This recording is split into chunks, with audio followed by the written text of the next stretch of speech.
जय हिंद दोस्तों, आप सभी का स्वागत है आपके अपने एबीसी कोचिंग यूट्यूब चैनल में। इस वीडियो में क्लास 11th सब्जेक्ट इकोनॉमिक्स यानी कि अर्थशास्त्र के मॉडल सेट का कंप्लीट आंसर देखने वाले हैं, जो कि आपकी बोर्ड परीक्षा के लिए काफी इंपॉर्टेंट है।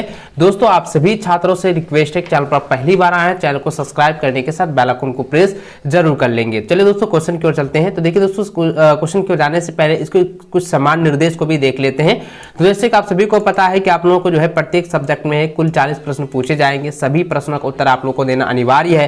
प्रत्येक प्रश्न में जो है 1 अंक आप लोगों का निर्धारित किया गया है और प्रत्येक प्रश्न में जो है 4-4 विकल्प भी आप लोगों को दिए जाएंगे। जो सही विकल्प होगा यानी कि जो सही उत्तर होगा उसको मार्कशीट को गोले को काला करना है। ठीक है, चलिए दोस्तों आगे बढ़ते हैं। देखिए यहाँ पे सबसे पहला प्रश्न इसमें दिया गया है कि निम्नलिखित में से प्रश्नावली की एक विशेषता कौन सी नहीं है।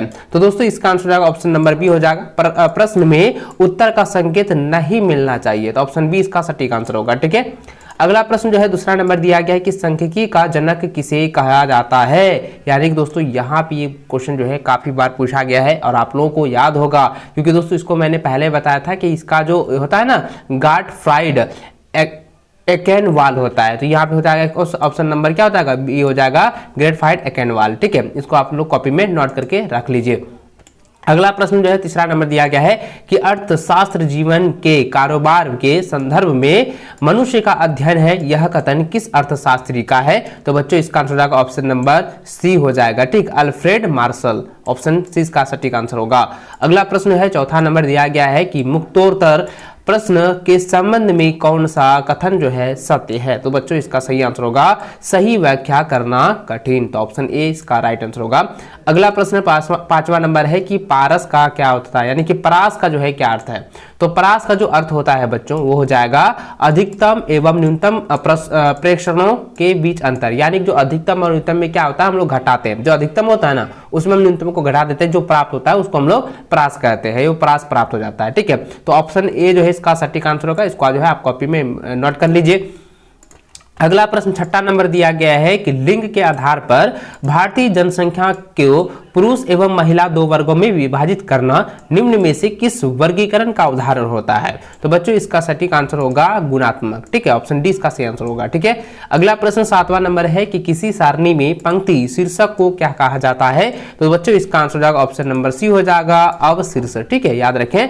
अगला सवाल दिया गया है कि आयत चित्र किस प्रकार के चर के लिए बनाए जाते हैं। तो बच्चों इसका आंसर हो जाएगा ऑप्शन नंबर ए हो जाएगा सतत चर के लिए। ठीक है, चलिए अगला प्रश्न है 9 नंबर की सभी प्रेक्षणों के मूल्यों के योग को प्रेक्षणों की संख्या से भाग देने पर प्राप्त भागफल को क्या कहा जाता है। तो बच्चों इसका आंसर क्या हो जाएगा, ऑप्शन नंबर ए हो जाएगा समांतर माध्य। ठीक है, याद रखेंगे समांतर माध्य।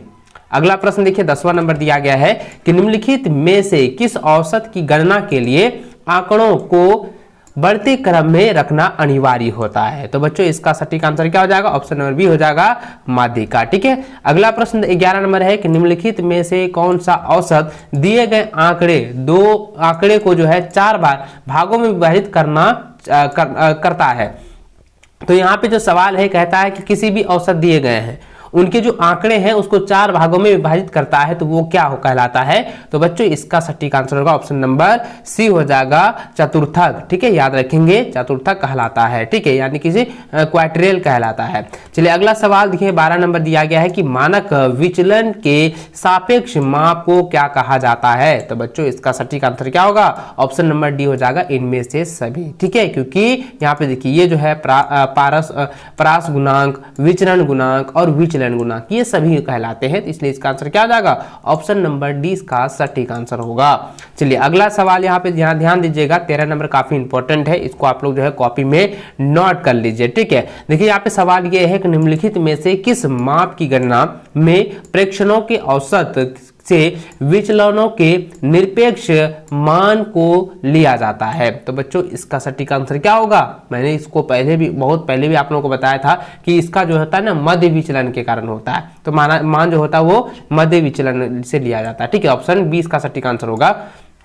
अगला सवाल 14 नंबर है कि यदि किसी आंकड़े का मानक विचलन 16 तथा समांतर मध्य जो है वो 50 है तो विकर्ण गुणांक का मान होगा। तो बच्चों इसको करना क्या है, देखिए सॉल्व इस तरह करेंगे। तो सबसे पहले लिखेंगे 16 बट्टा कितना हो जाएगा 50, जो आपका फॉर्मूला है उसी के अनुसार। उसके बाद गुना करेंगे कितना 100%। अब इसको हम कटाते हैं ना तो कितना हो जाएगा 50 दूनी 100, तो 16 दूनी कितना 32%। तो यहाँ पे 32% कहाँ है, तो ऑप्शन नंबर डी में है, तो यही इसका आंसर हो जाएगा। ठीक है, चलिए अगला सवाल दिया गया कि संबंध, ठीक है सहसंबंध गुणांक दो चरों के बीच किस प्रकार के सहसंबंध का संख्यात्मक मान है। तो बच्चों ये कई बार एग्जाम में पूछा गया है, क्योंकि ये जो होता है रैखिक सहसंबंध होता है। ठीक है, तो ऑप्शन 20 का सटीक आंसर होगा।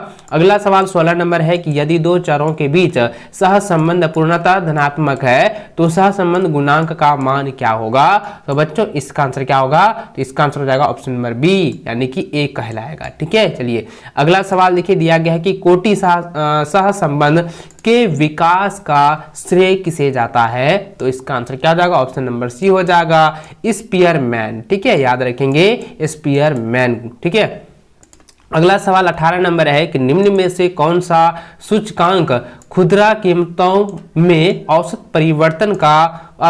परिवर्तन को मापता है। तो बच्चों इसका आंसर हो जाएगा ऑप्शन नंबर डी हो जाएगा उपभोक्ता कीमत सूचकांक। ठीक है, ये ऑप्शन डी इसका सटीक आंसर होगा। अगला सवाल 19 नंबर दिया गया है, देखिए यहाँ पे क्या है, लेस पेयर की कीमत सूचकांक में से भार के रूप में प्रयुक्त किया जाता है। तो इसका आंसर क्या हो जाएगा, ऑप्शन नंबर डी हो जाएगा आधार अवधि की मात्रा। ठीक है, इसको आप लोग कॉपी में नोट कर लीजिए। अगला सवाल है कि मदों के सापेक्षिक महत्व को बताने वाले सूचकांक को कहा जाता है। तो बच्चों इसका आंसर होगा ऑप्शन नंबर डी सही आंसर होगा इनमें से सभी, क्योंकि दोस्तों सरल सामूहिक सूचकांक होता है, सरल मूल्यानुपात सूचकांक होता है, भारतीय सूचकांक होता है। तो दोस्तों इसका सटीक आंसर क्या होगा, इनमें से सभी हो जाएगा। ठीक है, अगला सवाल 21 नंबर है कि अर्थव्यवस्था का प्राथमिक क्षेत्र किस से संबंधित है। तो बच्चों इसका आंसर जाएगा ऑप्शन नंबर बी हो जाएगा कृषि से संबंधित है, यानी कि एग्रीकल्चर से संबंधित है। ठीक है, अगला सवाल है कि योजना आयोग का गठन किस वर्ष जो है किया गया था। तो दोस्तों आपको याद रखना है 1950 में जो है गठन किया गया था, और इसकी जो शुरुआत हुई थी, ठीक है, इसका जो प्रारंभ कर दिया गया, गठन किया 1950 में, और 1951 में इसका जो है शुरुआती की गई थी। ठीक है, इसको आप लोग कॉपी में नोट कर लीजिए। अगला सवाल है कि भारत की अंतिम पंचवर्षीय योजना जो है कौन सी है। तो दोस्तों इसका आंसर हो जाएगा ऑप्शन नंबर सी हो जाएगा 12वीं, यानी कि 12th जो है ये क्यों है पंचवर्षीय योजना है, जो कि 2012 से 2017 तक का था। ठीक है, 2012 से जो है 2017 तक का था, इसको भी आप कॉपी में नोट कर लीजिए। अगला सवाल है कि भारत में नई आर्थिक नीति की शुरुआत जो है किस वर्ष जो है की गई थी। तो बच्चों इसका आंसर हो जाएगा ऑप्शन नंबर सी हो जाएगा 1991 ईस्वी। ठीक है, याद रखें। अगला सवाल देखिए 25 नंबर दिया गया है कि विनिवेश, ठीक है, देखिए विनिवेश का उद्देश्य है, यानी विनिवेश का जो उद्देश्य होता है वो क्या होता है। दोस्तों इसके बारे में मैंने आपको पहले भी बताया था कि विनिवेश का उद्देश्य होता है वो वित्त अनुशासन बढ़ाना, आधुनिकीकरण में सहायता देना, सरकार द्वारा आय एकत्रित करना, ये तीनों हो जाएंगे। इसलिए इसका आंसर क्या हो जाएगा, ऑप्शन नंबर डी हो जाएगा इसका सटीक आंसर इनमें से सभी। ठीक है, अगला प्रश्न जो है 26 नंबर दिया गया है कि विश्व व्यापार संगठन यानी कि WTO की स्थापना जो है किस वर्ष जो है की गई है। तो ये कई बार आपको जो है एग्जाम में मैंने आपको बताया था, ये हो जाएगा 1995। ठीक है, ऑप्शन 20 का सटीक आंसर होगा। अगला सवाल 27 नंबर है कि ग्रामीण जनता की आजीविका का मुख्य आधार क्या होता है। तो इसका आंसर क्या हो जाएगा, तो बच्चों इसका आंसर आएगा कृषि, जो कि ऑप्शन नंबर ए का सही आंसर है एग्रीकल्चर। ठीक है, अगला सवाल दिया गया है कि निम्न में से कौन सा देश कपास का सबसे बड़ा उत्पादक देश है। तो बच्चों इसका आंसर जाएगा ऑप्शन नंबर डी हो जाएगा भारत। ठीक है, याद रखेंगे इंडिया।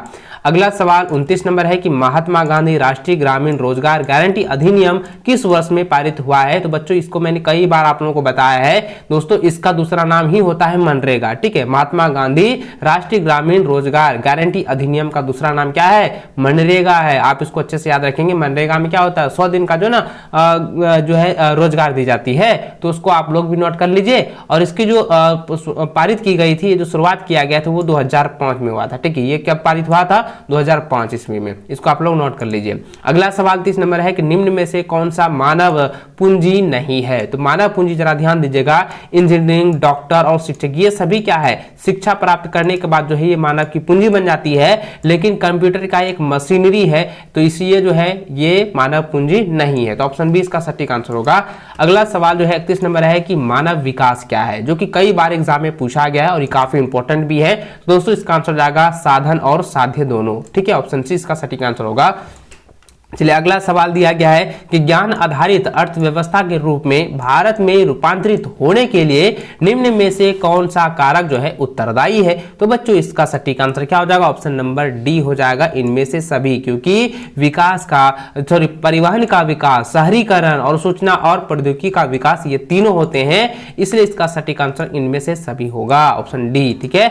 अगला सवाल 33 नंबर है कि आधारित संरचना के अंतर्गत आता है। तो देखिए आधारित संरचना के अंतर्गत क्या आता है बच्चों, तो इसका आंसर जाएगा ऑप्शन नंबर डी हो जाएगा, क्योंकि यहाँ पे आधारित संरचना में जो है बिजली आते हैं, सिंचाई, सड़कों का निर्माण, ये सभी होते हैं, तो इसलिए इसका आंसर क्या जाएगा, उपयुक्त सभी हो जाएगा, ऑप्शन डी इसका सटीक आंसर होगा, ठीक है। अगला सवाल दिया गया कि क्षेत्रीय ग्रामीण बैंक की स्थापना जो है किस वर्ष की गई है। तो बच्चों इसका आंसर जाएगा 1975 ईस्वी, ठीक है, ऑप्शन बी इसका सटीक आंसर होगा। अगला सवाल 35 नंबर है कि ग्रामीण श्रम बल का अनुपात शहरी श्रम बल की तुलना में है। तो तुलना में कितनी है, तो तुलना में जो है मैंने बताया था कि ये जो है पूरी तरह से शहरी श्रम बल का अनुपात और ग्रामीण श्रम बल का जो अनुपात होता है वो एक दूसरे के क्या होते हैं, इक्वल होते हैं, ठीक है, क्या होता है, इक्वल होता है, इक्वल मतलब बराबर, तो ऑप्शन इसका जो है सी सही आंसर होगा, बराबर, ठीक है। चलिए अगला सवाल 36 नंबर दिया गया है कि ईंट निर्माण कार्य में कार्यरत व्यक्ति के रोजगार को कहा जाता है। तो इसको कहा जाता है दहाड़ी मजदूर, ठीक है, ऑप्शन सी जो इसका सही आंसर होगा। अगला सवाल 37 नंबर है कि इनमें से कौन ऊर्जा का गैर परंपरागत स्रोत है। ये कई बार एग्जाम में पूछा गया, इसको आप लोग देख सकते हैं और ये रिपीटेड क्वेश्चन है, ठीक है। तो दोस्तों इसका आंसर हो जाएगा ऑप्शन नंबर सी हो जाएगा, सौर ऊर्जा जो है ये क्या है, गैर परंपरागत स्रोत में से एक है, ठीक है, इसको नोट कर लीजिए। चलिए अगला सवाल दिया गया है 38 नंबर कि इनमें से कौन स्वास्थ्य के निर्धारण का सूचक है। तो बच्चों इसका आंसर क्या होगा, मुझे कमेंट करके बताएं, क्योंकि इसको मैंने बहुत बार बताया है, क्योंकि शिशु मृत्यु दर होता है। तो इसका आंसर क्या हो जाएगा, ऑप्शन नंबर ए हो जाएगा, शिशु मृत्यु दर, ठीक है। चलिए अगला सवाल 39 नंबर है, दिया है कि जैविक खाद को खेती के लिए सबसे उपयुक्त क्यों माना जाता है। क्योंकि बच्चों इसमें रासायनिक पदार्थ नहीं होता है। तो ये बहुत इंपॉर्टेंट पॉइंट्स है, इसको आप कॉपी में नोट करके इसको रख लीजिएगा, ठीक है। चलिए अगला सवाल दिया गया है कि यानी कि सार्क का गठन जो है कब हुआ था। देखिए पिछले वीडियो में मैंने आपको बताया था, और अगर आप इकोनॉमिक्स वाला वीडियो देखे होंगे तो उसमें भी मैंने आपको बताया था कि सार्क का जो गठन है वो 8 दिसंबर 1985 में हुआ था, जो कि ऑप्शन नंबर ए में दिया हुआ था। यही आपका जो है सटीक आंसर होगा, इसको आप कॉपी में नोट करके रख लीजिए। और बच्चों इस वीडियो में जितने भी क्वेश्चन मैं आपको बताया हूं इनको जो है आप लोग अच्छे से जो है तैयार कर लीजिएगा।